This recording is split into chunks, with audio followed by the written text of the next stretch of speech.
In 1966, Alfa Romeo sensationalized automotive marketing, launching a competition to find a name for their highly anticipated new two-seater roadster. A Twitter-rivaling response saw over 100,000 hats thrown into the ring. The winner? Garibaldi Triumphi, with the name Duetta. In English, duet. Musical. Simple. Copyrighted.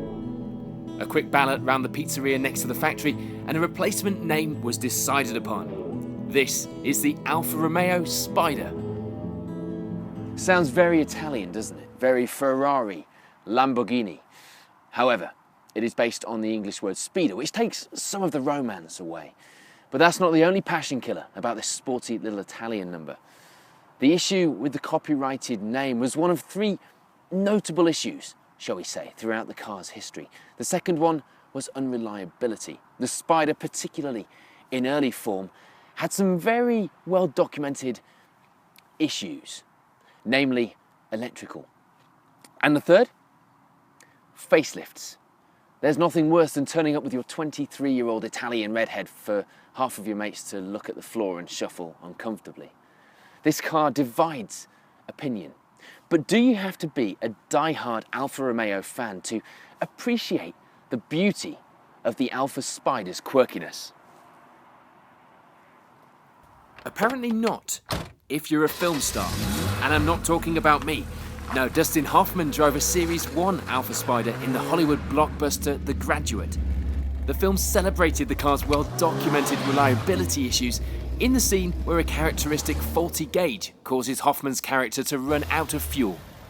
So Hollywood's depiction of Alfa Spider unreliability glamorized the car, and more importantly, widened its appeal. Without the appearance in the film, perhaps the Spider wouldn't have gone on to be such a big hit. Mind you, Alfa Romeo hadn't sorted the electrical gremlins out in time for Wayne's World. Now that's a PR disaster. So that's the name scandal and the unreliability covered. And neither of those appeared to do much harm. In fact, in the mid-70s, the car's appeal had stretched across the Atlantic, with America set for a taste of Italian roadster romance. And here comes the facelift issue. Until now, Pininfarina's beautifully crafted Duetta Spider reflected everything that was good about the Italian motor car. Design for design's sake, passion, soul, and only function where it was absolutely necessary. But function was about to mean a whole lot more to the fervent little Alfa Romeo, with the changes required to ensure the car met stringent American safety laws. Not content with killing off the muscle car era, apparently European sports cars had to have the big bumper tall ride height treatment too. Now at this point, the Alfa Spider really started to split opinion. Some say that it sold its soul, became too conventional. Others, that it just got ugly. I, however, think that the mix of Italian design and American square edges allowed the Spider to take on a new, more quirky, individual look and feel. But then I have been known to fiercely defend rubber-bumpered MGBs too.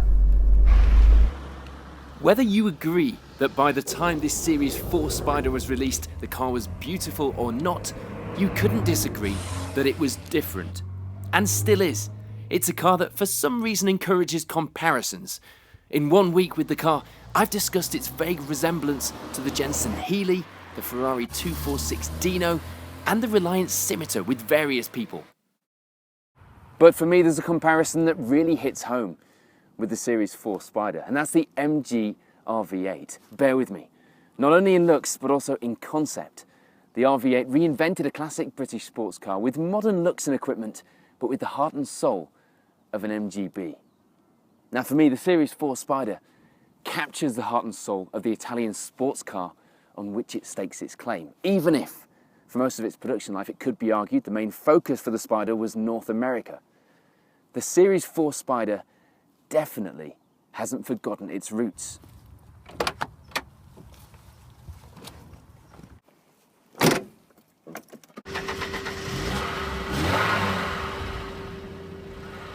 Like the design or not, this car still is design over function. Quite honestly, it's the most quirky car I've ever driven. And as a kid, this Series 4 Spider captured my imagination, and it still does. I have one question though. If the Americans could influence the design of the Alfa Spider so heavily, why couldn't Alfa Romeo have built one in proper right-hand drive? Suppose it wouldn't have been quite as Italian, with everything in the right place.